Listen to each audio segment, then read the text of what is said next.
კვლავ შეგახსენებთ, რაც თავის დროზე აღნიშნეთ, რომ არიოზი, რომელმაც საკმაოდ ხანგრძლივად იცხოვრა, ის 256-336 წლებში იყო, ასე იგი 80 განაცილებული გახდა, დაახლოებით 82 წლის, როდესაც გარდაიცვალა. აი ეს არიოზი წარმოშობით იყო ლიბიელი, 256 წელს ლიბიაში დაიბადა. თავისი საღვთისმეტყველო ფორმირება, ჩამოყალიბება მან მიიღო ანტიოქიაში. თვითონ ამ ჩამოყალიბებას განუკუთვნებს წმინდა ლუკიანე ანტიოქიელს, მაგრამ ეს საკითხი თავის დროზე განმარტებდა ჩვენ აღარ დაუბრუნდებით. შემდეგ იგი ანტიოქიიდან გადადის ალექსანდრიაში, სადაც ჯერ დიაკვნად იკურთხება, შემდეგ კი მღვდლად და დაუკავშირდება ბაუკალისის ეკლესიას, მაგრამ დაახლოებით 318 წელს, როდესაც მან უკვე დაიწყო თავისი ერეტიკული მოძღვრების საჯაროდ გამოთქმა, რა თქმა უნდა, მისი პერსონის წინაშე აღიძრა პრობლემები და პრობლემების აღძრამ არიოზი, რომელიც აქამდე ასე ვთქვათ, ზეპირად მოღვაწეობდა, გაააქტიურა იმისკენ, რომ წერილობით საქმიანობასაც შედგომოდა. მისი ნაწერების გარკვეული ფრაგმენტები ჩვენამდე მოღწეულია, ზოგი სხვადასხვა ანტიერეტიკული ძეგლიდან შეგვიძლია ამოვკრიფოთ, სადაც ციტატებად ამოტანილი, ზოგს კი ათანასე ალექსანდრიელის ერთ-ერთი წყაროწმუნდობითი შრომა, რასაც არიანელობის ისტორია ეწოდება ზოგადად, შეიცავს. და ამ ფრაგმენტებიდან არიოზის მოძღვრება სავსებით მკვეთრად წარმოჩნდება. საფუძვლად თავისი სისტემისა არიოზს ჰქონდა დებულება თუ აქსიომა, რაც ცდომილების არსობრივად შემცველი თავის თავში მომდევნო დასკვნების ცდომილებასაც განაპირობებდა. და ეს დებულება თუ ეს ამოსავალი პრინციპი არიოზზე გახდათ ის, რომ მისთვის ღმრთება, ანუ ბუნებითი ღმერთი, თავისი თვისებით იყო არა მხოლოდ შეუქმნელი, არამედ აგრეთვე უშობელიც. რომ ესე იგი ღვთის როგორც შექმნა არ შეიძლება ამბობს და არიოზი, ასევე არ შეიძლება არც მისი შობა. ესე ღმერთი არ შეიძლება რომ იშვას. შობა თავისთავად გვიკარნახებს ამბობდა არიოზი, რომ ვინც იშვა, მას თავისი მშობელი ყავს, მას თავისი წყარო ყავს, ანუ იმ წყაროს გარეშე ეს არ იარსებებდა და რადგანაც შობილი ყოველთვის მოსდევს მშობელს, ესე იგი შობილი ყოველთვის არ შეიძლებოდა რომ არსებულიყო. სწორედ აქედან გამოაქვს შემდგომას დასკვნები, რომ ძე ღვთისა, იგივე სიტყვა ღვთისა არ შეიძლება იყოს ნამდვილი ღმერთი, რადგანაც იგი შობილია მამისა.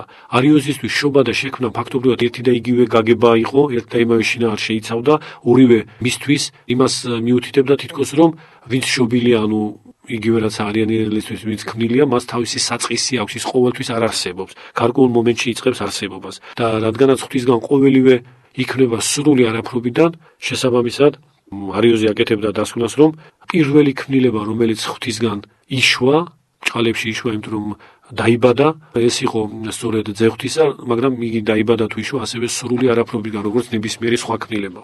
ანუ, როგორც შემდეგ თავისი ცნობილი ფორმულირება შეიმუშავა არიოზმა, იყო როდესაც არ იყო ძე ღვთისა. აქ იყო შემდეგ იგულისხმება არა იმდენად რაღაც ჟამი, როგორც ეს საყოველთაოდ გავრცელდა თითქოს არიოზს ასეთი ფორმულა ეთქვას, რომ იყო დრო, როდესაც არ იყო ძე ღმერთი. იქ დროს არ ამბობს არიოზი, იმიტომ რომ დრო, როგორც ამქვეყნიური მოვლენა, არიოზისთვისაც შეუფერებელია ძე ღმერთისადმი. თუ ზეციური ძალები, ანგელოზები დროის გარეშე არიან და ზედროულნი, რამდენად უფრო იქნებოდა მისთვის არიოზისთვის, მისგან პირველ ქმნილებად, ესე ქმნილებათა შორის ყველაზე აღმატებულად შერაცხილი არსი დროისგან თავისუფალი. ამიტომ ის დროზე კი არ ამახვილებს იმ ყურადღებას, რამდენადაც ჩვენ აქ შეგვიძლია ვივარაუდოთ სიტყვა მომენტი. იყო მომენტი, როდესაც არ იყო ძე ღვთისა.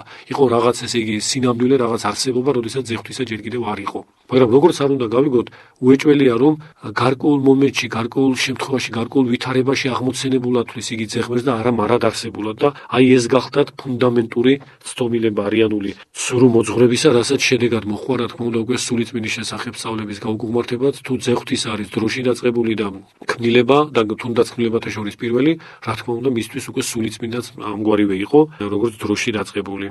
ოღონდ ამ შემთხვევაში სულიწმინდა არიოზისთვის კიდევ უფრო კნინობითია, რადგანაც თუ ლოგოსი, ანუ სიტყვა ღვთისა საკუთრივ ღვთისგან იქმნება მისთვის, სულიწმინდას უკვე სწორედ ეს ღვთივქმნილი, ასე ვთქვათ, ლოგოსი, ანუ ძე ღვთისა ქმნის. ასე რომ ის კიდევ უფრო ნაკლებ ღვთიურია არიოზისთვის სულიწმინდა ვიდრე ძე ღვთისა. რაც შეეხება საკუთრივ განკაცებას, ეს არიოზის მოძღვრებაში ასე წარმოჩნდებოდა, რომ ამ ზეციურმა ლოგოსმა, ზეციურმა სიტყვამ, იგივე ღვთის ძემ, თითქოს და პირველმა ქმნილებათა შორის, ადამიან იესო ქრისტეში მისი სულის ადგილი დაიკავეს. ესე იგი, იესო ქრისტე ერთი მხრივ ადამიანური სხეულის მქონე იყო და ამ დროს მას ჰყავდა სულა და ეს ზეციური ლოგოსი. ამან აღავსო იესო ქრისტეში, ამან აღავსო და აღასრულა სულის ფუნქცია, ასე ვთქვათ. კარგადაა ცნობილი, რომ არიანელობა რაციონალური აზროვნების გაუგუღმართებულ სახეობად არის მიჩნეული, რომ ესა საღვთისმეტყველო რაციონალიზმის ტიპიური ნიმუში, ასე იგი ლოგიკური მსჯელობის საფუძველზე ვითომს და პრინციპული დასკვნების გამოტანის რაღაც მეთოდი, რამაც აი ამგვარი ცდომილებანი წარმოქმნა. ეს ცრუსწავლება მყისვე დაიგმო საეკლესიო მოძღვართა მიერ, ამაზე ჩვენ ვისაუბრეთ პირველ რიგში ალექსანდრე ალექსანდრიელის მიერ და დაიგმო როგორც მართლმადიდებლურ სამოძღვრო ტრადიციასთან აბსოლუტურად შეუთავსებელი. და სხვაგვარად შეუძლებელიც გახდათ, იმიტომ რომ ერესსა და ერეს შორის განსხვავება არის უმძიმესი ერესი, წარწმენდელი და მომძირკველი ჭეშმარიტებისა არის ერესის შედარებით რბილი, როგორც წმინდა ათანასე ალექსანდრიელემოს სხვაობა ყველაფერში ისე როგორც სასუფეველშია ხარისხები, ასევე ჯოჯოხეთში, ანუ წარწმენდილობაში, ანუ ერესშიც თავისი ხარისხებია. და ამ ხრივად შეიძლება ითქვას, რომ არიანელობა ერთ-ერთი უმძიმესი სახეობა იყო გაუკუღმართებისა, რადგანაც ქრისტიანული მოძღვრების არსებაზე მიჰქონდა მას იერიში. ქრისტიანული მოძღვრების არსება ამ შემთხვევაში გახლავთ მოძღვრება ცხონების, ადამიანთა გადარჩენის შესახებ. ადამიანისთვის ყველაზე არსებითი ესაა. თვით ეს გადარჩენა როგორ აღსრულდება, ეს შემდგომ ღვთისმეტყველურად განიმარტება ეკლესიის მამათაგან, მაგრამ მთელი საღვთო წერილის, ღვთიური განგებულების, საღვთო მოქმედებისა და მოღვაწეობის მიზანდასახულობა არის ადამიანის ცხონება. და თუ განკაცებული იესო ქრისტე არ იყო ღმერთი, მაშინ მის მიერ აღსრულებული გამოხსნა არ ყოფილა იმ სიმტკიცის მქონე, რაზეც ყოველთვის უსვამდნენ ხას ეკლესიის მამები, რომ მათ ცხოვრისგან აღსრულებული გამოხსნა იმიტომაა უმტკიცესი საფუძველი კაცთათვის, მთელი კაცობრიობისთვის, რომ ეს გამოხსნა აღასრულა თავად ბუნებითმა ღმერთმა, მარად დაუცემელმა, არა მხოლოდ თავისი აზრითა და პიროვნული ზრახვით, არამედ ბუნებითი შეუძლებლობითაც. ღმერთი ბუნებითად დაუცემელია. და თუ კი იგი ქმნილება იყო, ვინც იესო ქრისტედ მოვიდა ჩვენთან, ჩვენი ცხონებისთვის, ხოლო ქმნილებაში ყოველთვისაა დაცემის შესაძლებლობა, შესაბამისად ჩვენი გამოხსნა არ ყოფილა მარადიული და მტკიცე. და ეს უკვე თავისთავად ამ გამოხსნელობითი, ანუ სოტერიოლოგიური არსის, ქრისტიანული მოძღვრების აი ამგვარი არსის გაუქმებას ნიშნავდა. არიოსსა და მის მომხრეებს, რა თქმა უნდა, შესთავაზეს ჯერ თხოვნით, შემდგომ მოთხოვნით, რომ დაეგმოთ თავიანთი ეს რაღაც სიახლე ინოვაცია, მაგრამ მათ აბსოლუტურად კატეგორიულად გამორიცხეს ყოველგვარი დათმობა. ჩვენს მიერ განხილულმა წმინდა ალექსანდრე ალექსანდრიელმა იგრძნო, რა თქმა უნდა, პასუხისმგებლობა იმისა, რომ ეგვიპტელ იერარქთა კრება მოეწვია და 318 წელს ალექსანდრიაში შემოკრიბა კიდეც თავის მომხრეთა გარკვეული ჯგუფი, სინოდი კრება შეიკრიბა, რომელმაც დაგმო არიოზი და გადააყენა იგი, ისე როგორც მისი მომხრეები. მაგრამ არიოზი ცხადია იმგვარი გაკერპების მქონე, რაც მისი ცხოვრების ყოველ ნაბიჯზე სახეზეა, არანაირად არ შეურიგდებოდა ამგვარ დაგმობას და როგორც წინა საუბრებში აღნიშნავდით, მან მიზნად დაისახა, რომ თვითონაც შემოეკრიბა მომხრეები. ყველაზე დიდი მომხრე ვინც გახლდათ არიანელობისა და ყველაზე დიდი არიანელი ეს იყო ევსები ნიკომიდიელი, რომელზეც ჩვენ ვრცლად ვისაუბრეთ თავის დროზე და სწორედ ევსებიმ განაპირობა, როგორც არაერთი ის გვითხოვს, არიანელობის ამ ერთ-ერთ მცირე მნიშვნელობის და ნაკლებად ცნობილ რეგიონში ჩასაქრობა და დასაშრეტად გამიზნული სრულ სწავლების ასე საყოველთაო სახით გავრცობა და მთელი იმპერიისთვის, მთელი საქრისტიანო მსოფლიოსთვის ერთ-ერთ უდიდეს წყლულად გადაქცევა. რაც არიანელობამ თითქმის მყისიერად შეიძინა იმ პოლიტიკური მხარდაჭერის საფუძველზე, რაც სამწუხაროდ არიანელებს არასოდეს არ აგდათ თავიანთი ისტორიის არც ერთ ეტაპზე დაწყებული უშუალოდ თვით არიოზისგან, თვითონ იმ ევსები ნიკომიდიელისგან, შემდეგ აგაგი კესარიელი გახდა წინამძღოლი მათი, ბოლოს ევნომიუსი და სხვა. მართალია 325 წელს ნიკეის სოფლიო კრება შეიკრიბა, რაზე ჩვენ დეტალურად ვისაუბრეთ და ამ კრებაზე არიანელობის პრობლემა თითქოს და გადაიჭრა, იმიტომ რომ არიანელობა დაგმობილი იქნა. თვით არიოზი კი იმპერატორმა გადაასახლა ილირიაში, მაგრამ როგორც აღნიშნავდით, გადასახლებიდან არიოზმა გამოაგზავნა წერილი 328 წელს და ამ ეპისტოლის გაცნობით ადამიანს უეჭველად დარჩება იმის რომ თითქოს და არიოზი უსამართლოდ იყო დევნილი. ისეთი ფორმა მოძებნილი ეპისტოლისა, ისე რაღაცა უშუალო გრძნობებზე თამაშობს ამ თავის შეწყალების წერილში, ასე ვთქვათ, შეწყალების თხოვნით შემცველ წერილში არიოზი, რომ თითქოს და იმპერატორმა მხედველობაში მიიღოს ერთი რამ, რომ იგი არანაირად არ ეწინააღმდეგება ვითომცდა პირველი მსოფლიო კრების დადგენილებას, რომ თითქოს იგი თანაზიარია ყოველივე იმისა, რაც ამ კრებაზე იქნა დადგენილი და რაც შეეხება მის განკეთებას ამ კრებისგან გამოდავალს, ეს თითქოს ყოფილა გაუგებრობის შედეგი, რომ ისიც იმავეს განიზრახვი და იმავეს ფიქრობდა, მაგრამ მისი ეს განზრახვანი დამახინჯებულად იქნა გადმოცემული, რამაც თითქოს და ამ კრების დადგენილება განაპირობა. რა თქმა უნდა, ეს თავის თავშივე შეიცავს წინააღმდეგობას, თუ კრება მსოფლიო კრებაა და მსოფლიო კრებას უცდომელობას განუკუთვნებს ყოველთვის ეკლესია, ყველაზე მთავარში როგორ შეცდებოდა. ამიტომ ეს რაღაც თვალთმაქცურად მოფიქრებული ფორმა ამ ეპისტოლისა არიოზისგან ასე ნიჭიერად მორგებული თავის სათქმელზე მართლაც შედეგიანი აღმოჩნდა და 68 წელს იგი უკან ბრუნდება. ჩვენ როგორც შემდეგ აღნიშნავდით, არიანელობა ამით განსაკუთრებულად მომგებიან მდგომარეობაში აღმოჩნდება, იმიტომ რომ თითქოს და გაიმარჯვეს მათ არიოზის უკან დაბრუნებით და ამის შემდეგ ტრიუმფალური ნაბიჯებით ზედიზედ აღწევენ რაღაც უპრეცედენტო და წარმოუდგენელ გამარჯვებებს, როდესაც 330 წელს ისეთ დიდ მწყემსთავარს, რომელზეც ჩვენი წინა ლექცია იყო, ევსტათი ანტიოქიელს ანტიოქიის საყდრიდან გადააყენებენ, შემდეგ იმართება ტიროსის კრება და იერუსალიმისა 335 წელს, რომელსაც სხვათა შორის სამწუხაროდ ევსები კესარიელი თავმჯდომარეობდა ნახევრად არიანელი საეკლესიო ისტორიის ავტორი, რომელსაც ჩვენ ძალიან ხშირად ვახსენებთ და საერთოდ დიდ პატივს მიაგებს გვიანდელი ტრადიცია იმ ფასდაუდებელი შრომის გამო, რაც ამ მის საეკლესიო ისტორიაშია ჩადებული. და როგორც აღნიშნეთ, აი ამ კრების შემდეგ 75 წლის კრების შემდეგ საჯარო შერიგება უნდა მოხდარიყო არიოზის საეკლესიასთან, მაგრამ საბედნიეროდ ეს არ შედგა, რითაც კიდევ ერთხელ დადასტურდა, რომ არანაირი ზიარება არ არსებობს სინათლესა და სიბნელეს შორის, ბელიარსა და უფალს შორის. საზოგადოოდ შეიძლება ითქვას, რომ დღეისათვის გამოკვეთილად ცნობილი არის სამი ძეგლი არიოზისგან შედგენილი, კონკრეტულად წინა ნიკეურ პერიოდში არიანული და მართლმადიდებლური ურთიერთდაპირისპირების აი ამ ეპოქაში დაახლოებით 78 წლიდან 325 წლამდე ჩვენთვის დღეისათვის შედარებით უფრო ცნობილი გახლავთ, როგორც აღნიშნეთ, სამი ძეგლი. პირველი ეს გახლავთ ეპისტოლიან და წერილი, ასე შეიძლება ითქვას, ევსები ნიკომიდიელისადმი. ჩვენ ამ პიროვნებაზე რამდენჯერმე გვქონდა შედარებით დეტალური მსჯელობა, კვლავ შევეხებით მას, ევსები ნიკომიდიელს, მის ლიტერატურულ საქმიანობასაც, როგორც ამის შესახებაც იყო მოთხოვნა და მხოლოდ იმას შევახსენებთ ჩვენს მსმენელებს, რომ ევსები ნიკომიდიელი გახლდათ ფაქტობრივი წარმმართველი არიანული მოძრაობისა, ხოლო არიოზი ამ შემთხვევაში მისგან წინ წამოწეული რაღაც ფასადი, გახმოვანება ყოველივე იმისა, რაც საკუთრივ ევსები ნიკომიდიელისგან იღებდა სათავეს. ეს წერილი ევსები ნიკომიდიელისადმი არიოზმა დაუყოვნებლივ გააგზავნა, როდესაც ალექსანდრიაში ალექსანდრიის ეპისკოპოს ალექსანდრიესგან მოხდა მისი აბსოლუტურად სამართლიანი შევიწროება, მისი მოძღვრების დაგმობა. დევნილი ალექსანდრიიდან არიოზი, რა თქმა უნდა, წინასწარი გეგმის თანახმად, არიონელთაგან შემუშავებული და ალბათ უშუალოდ ევსები ნიკომიდიელისგან შემუშავებული გეგმის თანახმად, ეპისტოლეს უგზავნის ევსების და ეს ეპისტოლე რაღაცნაირი მინიშნებითი არაპირდაპირი დასტურია ევსების წინაშე არიოზისგან იმისა, რომ ყველაფერი იმგვარად ვითარდება, როგორც მათ დაგეგმეს, შეთქმულება როგორც იყო მათგან დაგეგმილი. ესე რომ ეს წერილი დაახლოებით 318 წელს არის დაწერილი და დაწერილია, როგორც აღნიშნეთ, ალექსანდრიიდან მისი გაძევების შემდეგ, მისი მოძღვრების დაგმობის შემდეგ. ტექსტი ამ ეპისტოლისა ჩვენამდე მთლიან მოკლე ეპისტოლე გახლავთ, მთლიანობაშია შემონახული წმინდა ეპიფანე კვიპრელისგან, ამ უკანასკნელის ცნობილ შრომაში ერესების წინააღმდეგ, კერძოდ 79 ერესში, ერესის განხილვისას ეპიფანე კვიპრელს ეპისტოლის მთლიანი ტექსტი მოაქვს.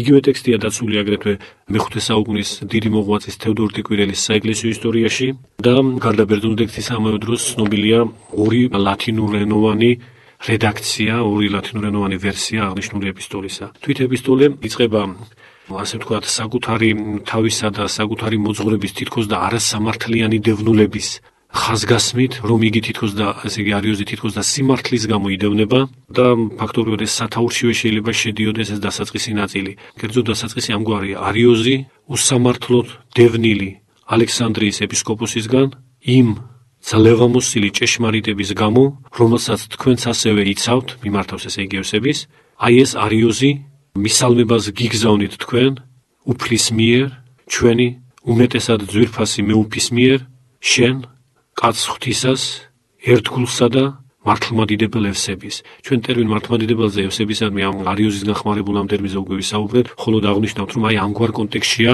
არიოზისგან მოხმობილი ტერმინი ორთოდოქსი, ანუ ქართულად მართლმადიდებელი, თითქოს და სწორედ მათი ცრუზ სწავლება იყო მართლმადიდებლობა, ანუ როგორც თვითონვე ამბობს, ძლევამოსილი ჭეშმარიტება. იქვე არიოზი განმარტავს, რომ ეპისკოპოსი ალექსანდრიისა ჩვენ გვთრგუნავს და ჩვენ გვგმობს და გვდევნის უკიდურესად მკაცრად და ჩვენ მრავალ ტანჯვაწამებას გვაყენებს, მან გამოგვაძევა ჩვენ ქალაქიდან როგორც თითქოს და უღმერთო, მხოლოდ და მხოლოდ იმის გამო, რომ ჩვენ არ ვეთანხმებით იმას, რასაც იგი, ესე იგი ალექსანდრიის ეპისკოპოსი, საჯაროდ ქადაგებს. კერძოდ იმას, რომ მამა მარადჟამს იყო და ძეც მარადიულად იყო. ესე იგი, არიოზი თვითონვე თავისი პირით ამხელს თავის უხთოებას, ის ამბობს, რომ ალექსანდრე მდევნის იმ მოძღვრებისთვის, უпростоრად მდევნის იმისთვის, რომ მე მის მოძღვრებას არ ვეთანხმები, მოძღვრებას კერძოდ იმის შესახებ, რომ ძე თანამარადიულია მამისა. და ამას უწოდებს იგი ცდომილებას, ესე იგი აი ამ სწავლებას, ამ გამოცხადებით სწავლებას, რომელიც აღიარებულია მთელი ეკლესიისგან პირველი საუკუნიდან დღემდე და საფუძველი არის საერთოდ ქრისტიანული ღვთისმეტყველებისა, რომ ზედ თანამარადიულია მამასთან, აი ამ სწავლებას უწოდებს არიოზის სიახლეს, არატრადიციულს, ცრუს და თითქოს და ამის საწინააღმდეგო მისი მოძღვრება ყოფილა ძლევამოსილი ჭეშმარიტება. ასეთი მართლაც ირონია შეიძლება ჩვენ მოვიხმოთ არიოზის ამ საკუთარი თავის შეფასებასთან დაკავშირებით. შემდეგ ის არიოზი განაგრძობს ალექსანდრეს იმ მოძღვრების გადმოცემას, რასაც იგი არ ეთანხმება, რომ ალექსანდრე ამბობს, როგორიც არის მამა, იმგვარივია ძე, რომ იგი, ძე ესე იგი, მარადიულად შობილია მამისაგან, ისე რომ არასოდეს მთავრდება მისი შობა და რომ არც აზრით, არც რაიმე სხვა შუალედით ღმერთი მამა არ უსწრებს წინ ძეს, რადგან ღმერთი მამა და ძე ყოველთვის და მარადის იყვნენ და რომ ძე გამოდის ღვთისგან. გამოდის აქ იგულისხმება ამ ქვეყნად მოევლინება ღვთისგან, როგორც მაცხოვარი თვითონ გვაუწყებს. ასეთი ლაკონური წარმოდგენა ალექსანდრიელის და შესაბამისად მართლმადიდებლური სწავლებისა ერეტიკოსისგან მართლაც იშვიათია. მან თვითონვე გადმოგვცა ჩვენ რა არის ჭეშმარიტი მოძღვრება და რას ებრძვის სწორედ ის. ანუ ამავე ეპისტოლით არიოზი უკვე თვითონვე ამხილებული და სხვათა შორის ჩვენ ეს მხარე ალბათ გვიხსნის იმ ფაქტსაც, თუ რატომ მოხდა ამ ეპისტოლის აი ესეთი მთლიანი სახით შემონახვა. იმიტომ რომ აშკარაა ნებისმიერი მკითხველისთვის, რომ არიოზი ამ შემთხვევაში საკუთარი თავის მამხილებლად თვითონვე გვევლინება ყველა სხვა მართლმადიდებელ ეპისკოპოსზე და მოძღვარზე უფრო მეტად. გადმოგვცემს იგი ჭეშმარიტება და იქვე ნათლად ადასტურებს, რომ სწორედ ამ ჭეშმარიტების მოწინააღმდეგეა თვითონ. საგულისხმოა და ხაზგასასმელი აგრეთვე ამ ეპისტოლის დასკვნას. ჩვენ დავიგმეთ და განვიდევნეთ იმის გამო, რომ ჩვენ თქვით და აქ უკვე არიოზი საკუთარ სრულ მოძღვრებას გადმოგვცემს. ძეს აქვს დასაბამი, ხოლო მამა დასაბამის გარეშეა. აქ დასაბამში არიოს და საერთოდ ერეტიკოსებს ჩვევიათ ორაზროვნება სიტყვათ თამაში. თავისთავად თქმა იმისა, რომ ძეს აქვს დასაბამი, ჯერ კიდევ არ გულისხმობს არიანულ ერეს. მთავარი აქ დასაბამში რა შინაარს ჩავდებთ, თორემ დასაბამი გახლავთ ერთ-ერთი სახელი, ერთ-ერთი წოდება მამა ღმერთისა. მამა ღმერთი არის დასაბამი ძისა, წყარო ძისა და მიზეზი ძისა. მაგრამ როგორც შემდეგში ეკლესიის მამები დააზუსტებენ, სწორედ არიანული გაგების, აი ამ დასაბამობის არიანული გაგების აღმოსაფხვრელად მამა არის დასაბამი ძისა, მაგრამ არა იმ გაგებით, რომ თითქოს და ძე გარკვეულ მომენტში იწყებს არსებობას და მანამდე თითქოს და იგი არ არსებობდა, არამედ მამა არის დაუსაბამო დასაბამი ძისა. დასაბამი იმ აზრით ეწოდება მამას ძისადმი, რომ სწორედ მამისგანაა ძე და არა მამა ძისგან. მაგრამ ეს მამისგანობა ძისა არ გულისხმობს დროით წარმოშობას, რომ გარკვეულ დროში მოხდა ამგვარი წარმოშობა მისი მამისგან, რომ აქ მარადიულად რა წამს მამა, იმ წამს მისგანვე არის ძე. აი ესა მართლმადიდებლური სწავლება და ამ გაგებით არის მამა წოდებული ძის დასაბამად. ანუ როგორც ვთქვით, შემდეგში უფრო ზედმიწევნით თქმული, დაუსაბამო დასაბამად ძისა. ისევე როგორც მამა არის დაუსაბამო დასაბამი სული წმინდისა.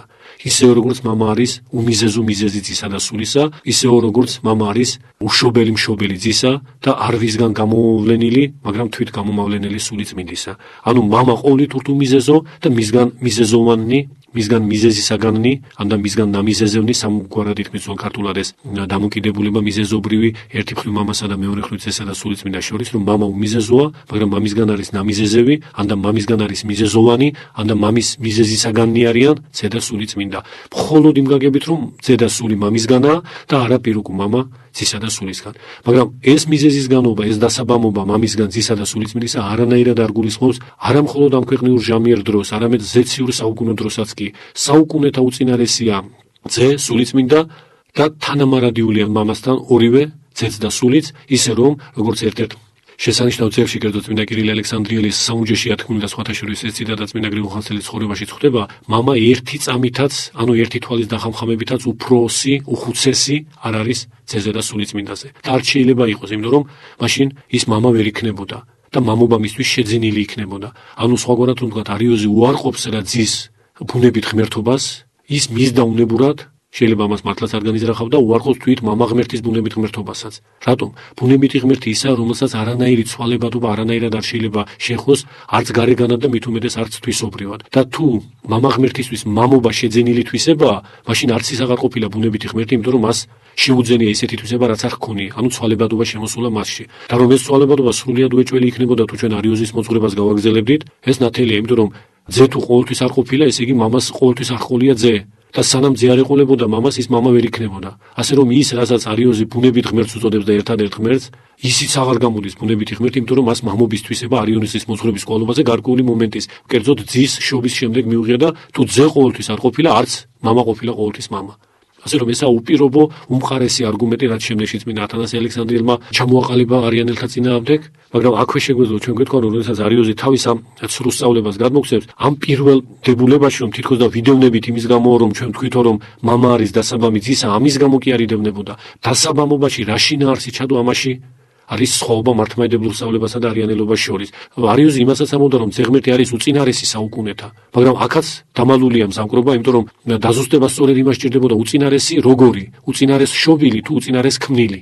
აი ამაშია, თუ ქმნილია უწინარეს, ეს უკვე არიანული ერესია, მაგრამ თუ ძეზე ვიტყვით, რომ ის არის უწინარეს შობილი მამისაგან, ეს უკვე მართლმადიდებლური სწავლებაა. ამ შემთხვევაშიც ვიტყვით რა, რომ მამა არის დასაბამი ძისა, ეს თავისთავად მართლმადიდებლური სწავლებაა, თუ დასაბამში იმას ვიგულისხმევთ, რომ მამისგან არის ძე და არის მარადიულად და ყოველთვის და რა წამს მამა, იმ წამს მამისგან ძე. და ამ გაგებით არის მამა დასაბამი ძისა. მაგრამ თუ დასაბამში ჩავდებთ იმ შინაარსს, რომ ძე ყოველთვის არ იყო და გარკვეულ მომენტში იშვა და შეიქმნა მამისაგან, ამ შემთხვევაში არიოზი შობასა და შექმნას აბსოლუტურად იდენტურ ტერმინებად წარმოაჩენს, მაშინ მამისეული დასაბამობაა ძისადმი იმ გვარ შინაარსიძეს, როგორც იმავე მამის და ზოგადად ღვთის დასაბამობა ქმნილებისადმი, რომ ღმერთია დასაბამი ქმნილებისა, ღმერთმა ინება და არაფრისგან ყველაფერი შექმნა და ეს ყველაფერი მანამდე არ არსებობდა, სანამ ღმერთი არ ინებებდა. აი ამ გვარ შინაარსებს დასაბამობაში კონკრეტულად ძის მიმართაც არიოზი, რომ მამამ ინება და დასაბამი მისცა ძეს. თორემ თავისთავად კვლავ გავიმეორებთ, რომ მამა არის დასაბამი ძის, ეს სავსებით მართლმადიდებლური მოძღვრებაა და ამ კუთხით არიოზისგან უფრო ადრეული წყაროების დამოწმება, რომ ეს აზრი პირველი საუკუნიდან გვხვდება ჩვენ ღვთისმეტყველებაში, რა თქმა უნდა გვხვდება თავისთავად ცხადია და ეს განუყრელია მართლმადიდებლური სწავლებისგან, რომ მამა არის დასაბამი ძისა. და ამაში არიოზს არავინ არასოდეს არ ედავებოდა. მას ედავებოდნენ იმაში ამ დასაბამს, რომ იგი დროითი ნიშნით იგებდა, რომ გარკვეულ დროში დასაბამი მისცა მამამ ძეს და რომ ძე მარადიულად არ არსებობდა. ასე რომ ეს პირველი დებულება, რაც არიოზისგან ამითირებული, რის გამოც ის იდევნებოდა, ვერაა მისგანვე განმარტებული შინაარსეულად კონკრეტულად ამ აზრის რა გაგების გამო იდევნებოდა იგი.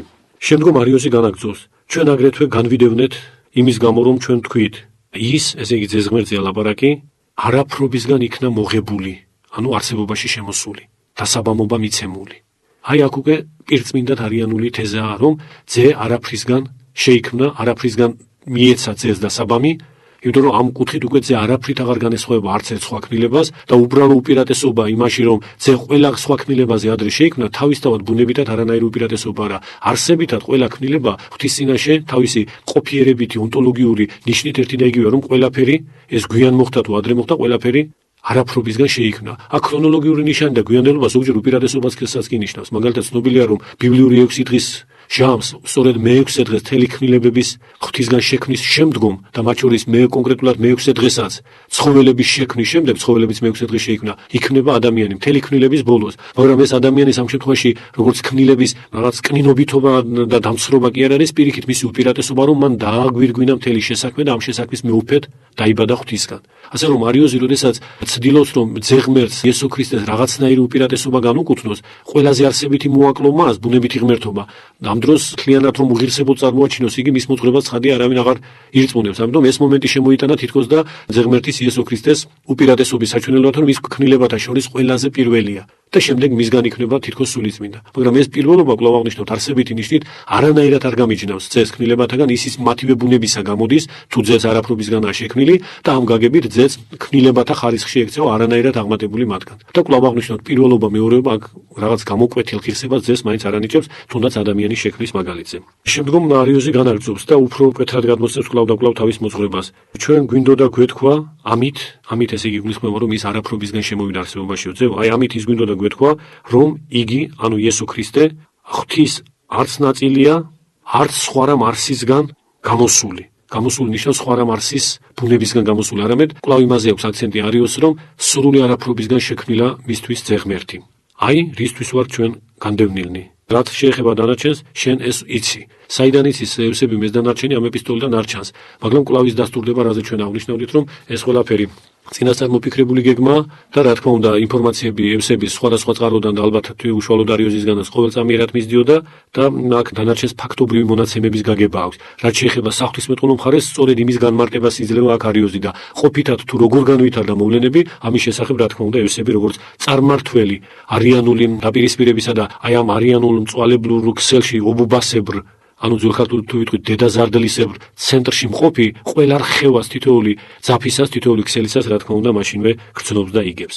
ასე რომ ეს ფრაზა უაღრესად საყურადღებო ინფორმაციულად როგორ გროვდებოდა ყველაფერი და თავს იხდიდა სწორედ ევსების ამ ყველაფერი იცოდა, რაც პროცესები მიმდინარეობდა.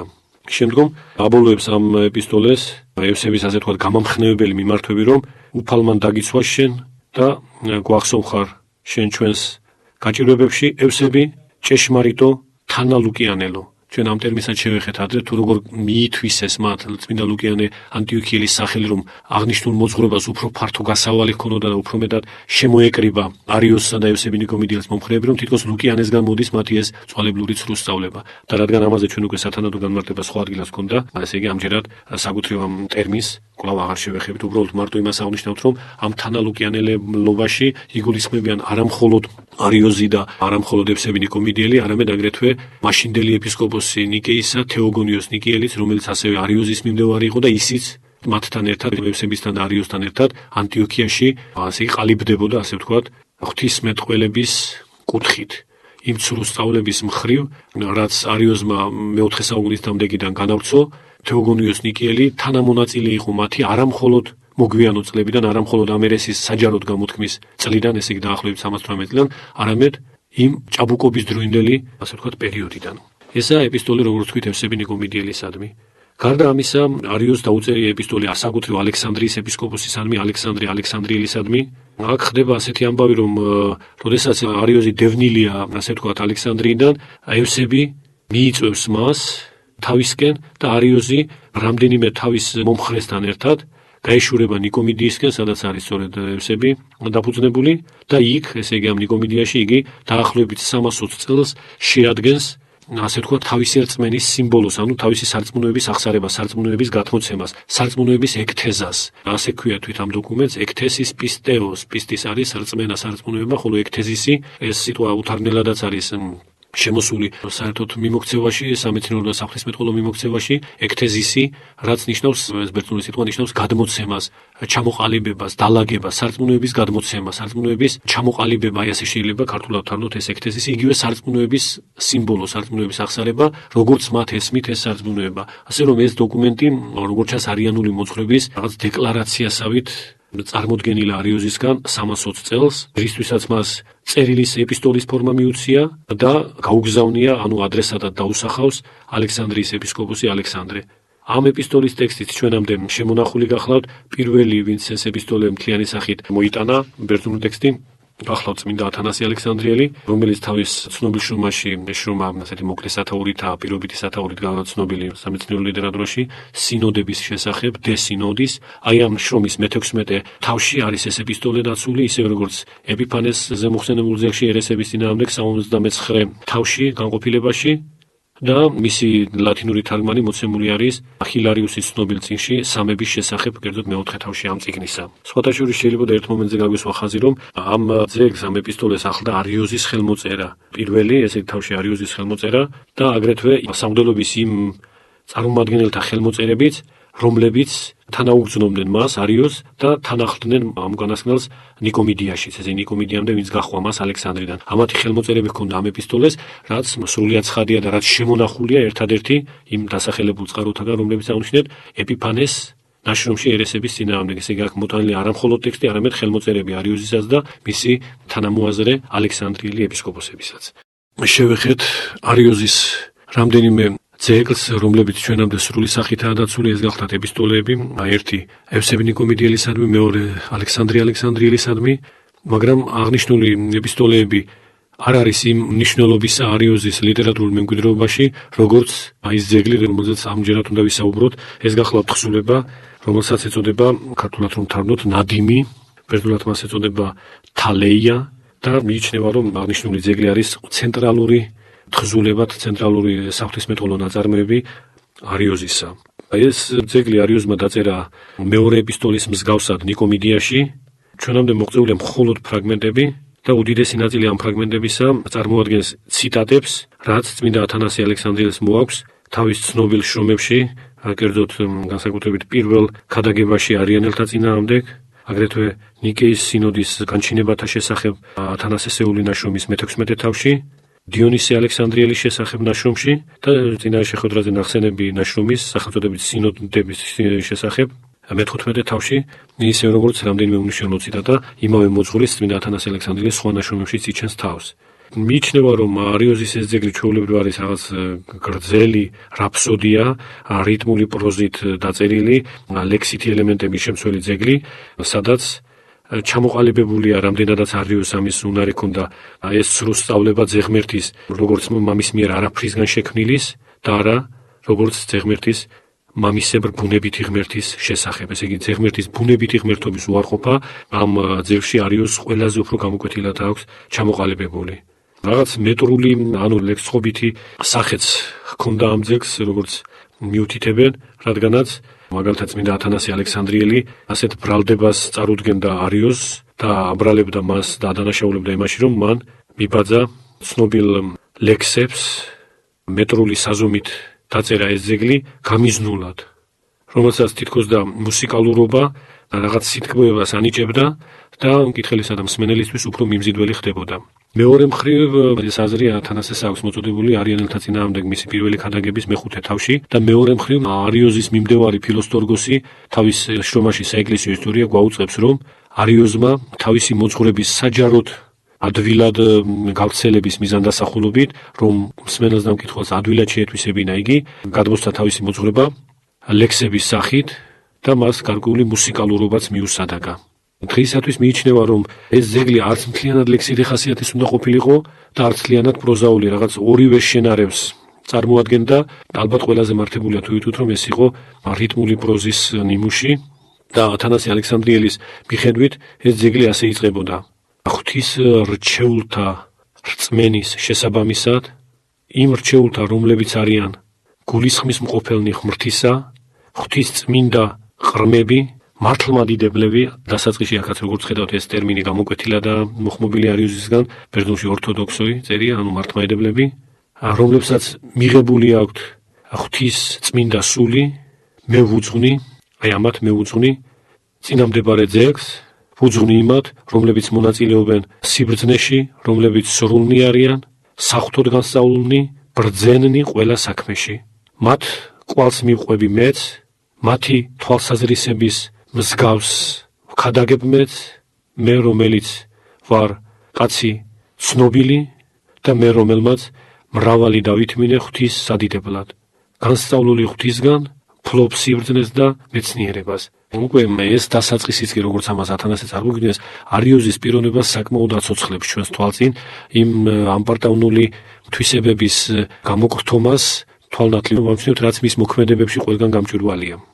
რაც შეეხება საღვთისმეტყველო ნაწილს ამ ძეგლისას, ესეც ათანასესთან არის დაცული, რომელიც დაახლოებით ასეთ სრულ სწავლებებს გვაწვდის. ამრიგად, ღმერთი თავისთავად არის გამოუთქმელი ყველა ადამიანისგან, ის არის მხოლო, მას არ ჰყავს თანაბარი, ანდა მსგავსი, ანდა მეტოქე დიდებაში.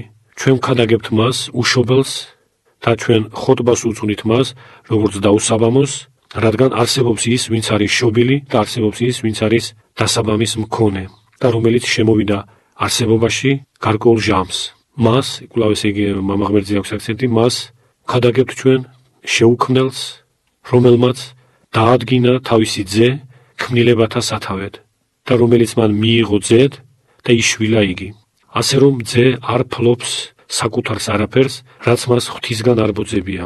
იგი არ არის მისი, ესე იგი ძე არ არის მამის თანაბარი, არც თუ თანაარსი. აქ ტერმინი თანაარსი უკვე მინიშნება იმაზე, რომ ეს ძეგლი დაწერილი გახლავთ ნიკეის კრების შემდგომ, როდესაც წმინდა ათანასე ალექსანდრიელმა გადადგა ნაბიჯი ამ უმნიშვნელოვანესი მართლმადიდებლური საღვთისმეტყველო ტერმინის თანაარსის დამკვიდრებისკენ და მოიხსენებათ, რომ ეს მრწამსში შევიდა თანაარსი მამისა ძესთან დაკავშირებით, ქართულად ბერძნული ჰომოუსიოს ფაქტობრივად სამი თარგმანით ასეთ შეიძლება ითქვას ერთარსება, ერთარსი და თანაარსი, ჩვენ გვისაუბრი ამაზე სამივე მართლმადიდებლური და წმინდა ტერმინია, ბერძნული ერთი შესატყვისი როგორც აღნიშნეთ და ეს ტერმინი ჰომოუსიოსი დაამკვიდრა ათანასე ალექსანდრიელმა და ამის უარმყოფელია არიოზის ეს ნაშრომი, რომ ძე თითქოს და არ არის არც თანაბარი, არც თანაარსი მამისა. და საზოგადოდ ამ მონაკვეთში, რომელსაც ჩვენ ახლა პერიფრას გადმოვცემთ, ღმერთად ყოველთვის მამა ღმერთია წოდებული. არიოზი განაგრძობს, ღმერთი არის ბრძენი, რადგანაც ის არის თავისთავად მოძღვარი სიბრძნისა. ჭეშმარიტი იქნებოდა გვეთქვა, რომ ღმერთი არის უხილავი ყველასთვის, იმ არსთათვის, რომლებიც არსებობაში შემოვიდნენ ძის მიერ, ისევ როგორც თვით ძეც. მე ცხადად ვიტყვი, ამბობს არიოზი, თუ რა სახით არის ეს უხილავი ღმერთი ხილული ძის მიერ. ესაა მხოლოდ იმ ძალისგან, რომელიც ღვთისგან გამოვლინდება, რაც ძეში ღვთისგან მკვიდრობს მისი შესაძლებლობების საზღვრებში, ძის შესაძლებლობების საზღვრებში. ესაა მისგან ხილვა მამისა და რა ის, რომ მამა თავისთავად ვინმესგან თუნდაც ძისგან იხილვება. ასე რომ, ასკვნის არიოზი, სამება არ არის თანასწორი სიდიადეში, რადგან ჰიპოსტასები მასში, ესე იგი სამებაში არ არიან ურთიერთ შეერთებულნი, არამედ ერთი ამეტებს მეორეს უსასრულო სიდიადით. იგულისხმება, რომ მამა ამეტებს ძეს. მამა უცხოა ძისგან არსების მიხედვით, რადგანაც იგი, ესე იგი მამა, დაუსაბამოა საწყისის გარეშეა. გესმოდეთ, რომ მხოლოობა, იგულისხმება მამა, მხოლოობა არსებობდა და მანამ სანამ ორობა არ არსებობდა და მანამ სანამ ძე არ შემოვიდოდა არსებობაში. აქაც სავსებით მოიჭველად არის ის აზრი თქმული, რომ მხოლოობა, ანუ ის ბუნებითი ღმერთი, რასაც არიოზი მხოლოდ მამასგან უკუთვნებს, მანამ არსებობდა, სანამ ძე ღმერთი მისივე თქმით არსებობაში შემოვიდოდა.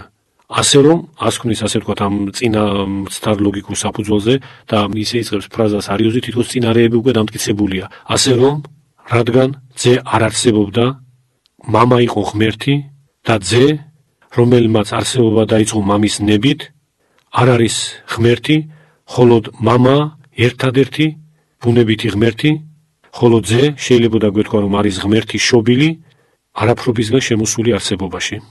ესე იგი, ამგვარი ხასიათისაა ეს ძეგლი. გამოქვეყნებულია, შესწავლილია ის ფრაგმენტები, რაც ამ ძეგლისგან, ამ თალეიასგან შემონახულია. ერთ-ერთი ცნობილი მკვლევარი იყო ფრანგი მკვლევარი ბარდი, რომელმაც 1927 წელს გამოაქვეყნა არიოზის ამ ნაწარმოების ფრაგმენტები და მანვე უძღვნა პირველმა ყველაზე საფუძვლიანი გამოკვლევა თავის ცნობილ სტატიაში, რომელსაც ასეთი რაღაც სათაური აქვს, არა ნაკლებ მეცნიერული. იცოდა თუ არა ალექსანდრე ალექსანდრიელმა არიოზის თალეია. გარდა აღნიშნული ძეგლებისა, ჩვენ ამით დავაბოლოებთ არიოზის, ასე ვთქვათ, ლიტერატურულ მოსაქმენობაზე საუბარს. მას დაწერილი ჰქონია ეპისტოლე იმპერატორ კონსტანტინესადმი, რადგანაც ამგვარი ხასიათის ძეგლი ჩვენამდე მოღწეულია და უკვე დადასტურებულია, რომ ის ნამდვილად არიოზის დაწერილია. ეს უკვე ნიკეის კრების შემდგომი პერიოდია. ავტორად მას მხოლოდ არიოზი არ ხავს, თანაავტორია, ასე ვთქვათ, მასთან ევძოიოსი, მისი მიმდევარი არიანელი და ორივენი იმპერატორ კონსტანტინეს დაახლოებით 67 წლის მიწურულს უგზავნიან ეპისტოლეს. ეს ეპისტოლე შემონახულია სოკრატე სქოლასტიკოსის საეკლესიო ისტორიაში, ისევე როგორც სოზომენესთანაც, რომლებიც ეს მეხუთე საუკუნეზე ჟამთაუწერელნი ორივენი საეკლესიო ისტორიის ავტორები არიან. ორივე მათგანთან ეს ეპისტოლე დაცულია ბერძნულ ენაზე, რა თქმა უნდა, და იგი შეიცავს მსგავსად არიოზის მეორე ეპისტოლისა სარწმუნოების სიმბოლოს ტიპის რაღაც აღსარებლობით ძეგლს, ლაკონურ ტექსტს, რითაც არიოზი და ევძოიოსი ცდილობდნენ დაედასტურებინათ საკუთარი ორთოდოქსობა, ამ ტერმინს ისადაგებენ და იკუთვნებენ კვლავ, ანუ საკუთარი მართლმადიდებლობა. ასე შეიძლება ჩვენ შევაჯამოთ არიოზის ლიტერატურული საქმიანობა იმ მასალების, იმ წყაროების მიხედვით, რაც ჩვენამდე გახლავთ მოღწეული. ჩნევა, რომ მას სხვა შრომებიც უნდა ქონოდა დაწერილი, მაგრამ ნაკლებ მნიშვნელოვანი, რომლებიც ნაკლებად ცნობილი გამხდარა, ნაკლებად გავრცელებულა, ყოველ შემთხვევაში ამ პოლემიკაში თითქმის არ ფიგურირებდა და შესაბამისად არც ციტირების სახით, არც მთლიანი ფორმით საეკლესიო ისტორიაში არ შემონახულ. თვით ეს ძეგლები კი, რომლებიც შემონახულია, კვლავ იმას ადასტურებენ აშკარად, რაზე ჩვენ საუბრობდით, რომ არიოზი იყო ძალიან საშუალო მონაცემების მქონე პიროვნება, თავისთავად რომ ვთქვათ, ესე იგი ამ შემთხვევაში ერეტიკოსობას თუ არ მივაქციოთ ყურადღებას, ეს საშუალო მონაცემები არიოზის ამ შემთხვევაში უფრო უგებიანი აღმოჩნდა ევსები ნიკომიდიელისათვის, რომ მასზე გვარი ზეგავლენა მოეხდინა და გამოიყენებინა იგი იმ დიდი შეთქმულების მოსახდენად და თავისი მიზნების, იმ განსაკუთრებულად ამპარტავნული მიზნების განსახორციელებლად და ხორცშესასმელად ნაწილობრივ ყოფითად გარკვეულ პერიოდში განხორციელდა კიდეც. განხორციელდა იმიტომ, რომ ჩვენ ევსები ნიკომიდიელთან დაკავშირებით აღნიშნავდით, არიანელებმა და საკუთრივ ევსებიმაც მთელი ცხოვრება ისე გავლო, რომ ფაქტობრივად იგი ყოველთვის ზენიტში იყო, თუ არ ჩავთვლით რაღაც მცირე მონაკვეთს ევსები ნიკომიდიელის ცხოვრებისას, როდესაც იგი იმპერატორ კონსტანტინესგან გადასახლებული იქნა 325 წლის ნიკეის კრების შემდეგ, 3 თვის შემდეგ და 3 წელი 328 წლის ჩათვლით, აი ამგვარ დევნულებაში, ასე ვთქვათ, იმყოფებოდა ევსები ნიკომიდიელი. მაგრამ მაინც ძალიან სწრაფად ხდება მისი შემორიგება, ძველ განცხლებებში აღდგენა და უდიდესი პოლიტიკურ ეკლესიური გავლენის მოპოვება, ძირითადად საიმპერიო კარის ქალთა პერსონათა სიბეჯითითა და მონდომებით. აქ იგულისხმება ყველაზე უფრო მეტად კონსტანტინე დიდის და კონსტანცია, ლიკინიუსის დედა, რომლის რაღაც წარმოუდგენელი მფარველობით სარგებლობდა ევსებინი კომიდიელი. და რადგანაც დიდი იყო დაინტერესება მსმენელთაგან ამ პიროვნების ლიტერატურული საქმიანობის შესახებაც, ჩვენ შემდგომ შეხვედრაზე არიოზის შემდეგ, მართალი არიოზი ალექსანდრიული ეპარქიისა და ალექსანდრიული საეკლესიო ლიტერატურის წარმომადგენელია, მაგრამ რადგან თემა განუყრელია და ეს ორი პიროვნება ფაქტობრივად ერთად განიხილება გვინდა თუ არ გვინდა ჩვენ, შესაბამისად მსმენელთა ეს დაინტერესება ევსების ლიტერატურული საქმიანობით უმჯობესია აქვე არიოზზე მიდევნებულად წარმოადგინოთ და რის განხორციელებასაც შემდგომ შეხვედრაზე შევეცდებით.